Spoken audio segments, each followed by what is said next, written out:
Israel ప్రధాని Benjamin నెతన్యాహుపై America అధ్యక్షుడు Donald Trump fire అయినట్లు తెలుస్తోంది. తాను లేకపోతే ఇప్పటికే జైల్లో ఉండేవాడివంటూ తీవ్ర ఆగ్రహం వ్యక్తం చేసినట్లు సమాచారం. లెబనాన్లోని హెజ్బుల్లాపై ఇజ్రాయెల్ సైనిక చర్యల విషయంపై నెతన్యాహును ట్రంప్ మందలించినట్లు వార్తలొస్తున్నాయి. బీరుట్ దక్షిణ శివారు ప్రాంతాలను ఖాళీ చేయాలని అక్కడి ప్రజలను ఇజ్రాయెల్ సైన్యం వార్నింగ్ ఇచ్చింది. అయితే లెబనాన్పై దాడులు చేస్తే అమెరికాతో చర్చల నుంచి పక్కకు తప్పుకుంటామని బెదిరించింది ఇరాన్. ఈ క్రమంలోనే నెతన్యాహుతో ట్రంప్ ఫోన్లో మాట్లాడారు. ఇజ్రాయెల్ చేస్తున్న దాడులు ఇరాన్తో తాము చేస్తున్న దౌత్య ప్రయత్నాలను దెబ్బతీస్తున్నాయని, పశ్చిమాసియాలో ఉద్రిక్తతలను మరింత పెంచుతున్నాయని ట్రంప్ ఆందోళన వ్యక్తం చేశారని తెలుస్తోంది. నువ్వు పిచ్చివాడివి, నేను లేకుంటే నువ్వు జైల్లో ఉండేవాడివి అంటూ నెతన్యాహుపై ట్రంప్ ఫైర్ అయినట్లు తెలుస్తోంది. నేను నిన్ను కాపాడుతున్నా, ప్రస్తుతం అందరూ నిన్ను ద్వేషిస్తున్నారు. నీ చర్యల వల్ల ఇజ్రాయెల్ను కూడా ఇష్టపడటం లేదని నెతన్యాహుపై ట్రంప్ మండిపడినట్లు తెలుస్తోంది. అసలు నువ్వేం చేస్తున్నావంటూ ఇజ్రాయెల్ ప్రధానిపై ట్రంప్ గట్టిగా అరచినట్లు సమాచారం. నెతన్యాహు నిర్ణయాలను కూడా ట్రంప్ ప్రశ్నించారు. నెతన్యాహు నిర్ణయాలతో ఉద్రిక్తతలు మరింత తీవ్రతరం అవుతున్నాయని, ఇజ్రాయెల్ ప్రతిష్టను దెబ్బతీస్తున్నాయని ట్రంప్ ఆగ్రహం వ్యక్తం చేశారు. ఒక హెజ్బుల్లా కమాండర్ను హతమార్చేందుకు ఇజ్రాయెల్ చేస్తున్న సైనిక చర్యల్లో అనేక మంది లెబనాన్ పౌరులు చనిపోతుండటంపై ట్రంప్ ఆందోళన వ్యక్తం చేశారు. ఇక నెతన్యాహుతో సంభాషణ జరిగిందని ట్రంప్ తన ట్రూత్ సోషల్లో ఓ పోస్ట్ ద్వారా తెలిపారు. బీరుట్ వైపు ఇజ్రాయెల్ దళాలు వెళ్లవని హామీ ఇచ్చారు ట్రంప్.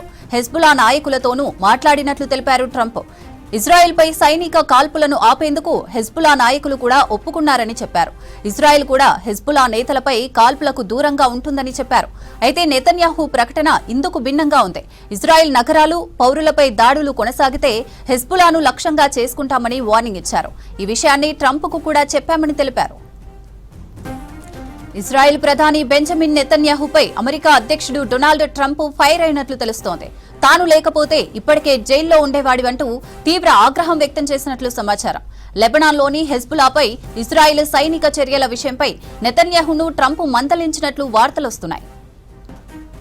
బీరుట్ దక్షిణ శివారు ప్రాంతాలను ఖాళీ చేయాలని అక్కడి ప్రజలను ఇజ్రాయెల్ సైన్యం వార్నింగ్ ఇచ్చింది. అయితే లెబనాన్పై దాడులు చేస్తే అమెరికాతో చర్చల నుంచి పక్కకు తప్పుకుంటామని బెదిరించింది ఇరాన్.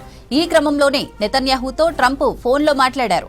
ఇజ్రాయెల్ చేస్తున్న దాడులు ఇరాన్తో తాము చేస్తున్న దౌత్య ప్రయత్నాలను దెబ్బతీస్తున్నాయని, పశ్చిమాసియాలో ఉద్రిక్తతలను మరింత పెంచుతున్నాయని ట్రంప్ ఆందోళన వ్యక్తం చేశారని తెలుస్తోంది. నువ్వు పిచ్చివాడివి, నేను లేకుంటే నువ్వు జైల్లో ఉండేవాడివంటూ నెతన్యాహుపై ట్రంప్ ఫైర్ అయినట్లు తెలుస్తోంది. నేను నిన్ను కాపాడుతున్నా, ప్రస్తుతం అందరూ నిన్ను ద్వేషిస్తున్నారు. నీ చర్యల వల్ల ఇజ్రాయెల్ను కూడా ఇష్టపడటం లేదని నెతన్యాహుపై ట్రంప్ మండిపడినట్లు తెలుస్తోంది. అసలు నువ్వేం చేస్తున్నావంటూ ఇజ్రాయెల్ ప్రధానిపై ట్రంప్ గట్టిగా అరిచినట్లు సమాచారం.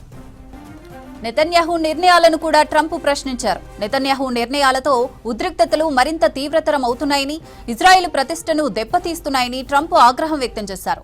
ఒక హెజ్బుల్లా కమాండర్ను హతమార్చేందుకు ఇజ్రాయెల్ చేస్తున్న సైనిక చర్యల్లో అనేక మంది లెబనాన్ పౌరులు చనిపోతుండటంపై ట్రంప్ ఆందోళన వ్యక్తం చేశారు. ఇక నెతన్యాహుతో సంభాషణ జరిగిందని ట్రంప్ తన ట్రూత్ సోషల్లో ఓ పోస్ట్ ద్వారా తెలిపారు. బీరుట్ వైపు ఇజ్రాయెల్ దళాలు వెళ్లవని హామీ ఇచ్చారు ట్రంప్. హెజ్బుల్లా నాయకులతోనూ మాట్లాడినట్లు తెలిపారు ట్రంప్. ఇజ్రాయెల్పై సైనిక కాల్పులను ఆపేందుకు హెజ్బుల్లా నాయకులు కూడా ఒప్పుకున్నారని చెప్పారు. ఇజ్రాయెల్ కూడా హెజ్బుల్లా నేతలపై కాల్పులకు దూరంగా ఉంటుందని చెప్పారు. అయితే నెతన్యాహు ప్రకటన ఇందుకు భిన్నంగా ఉంది. ఇజ్రాయెల్ నగరాలు, పౌరులపై దాడులు కొనసాగితే హెజ్బుల్లాను లక్ష్యంగా చేసుకుంటామని వార్నింగ్ ఇచ్చారు. ఈ విషయాన్ని ట్రంప్కు కూడా చెప్పామని తెలిపారు.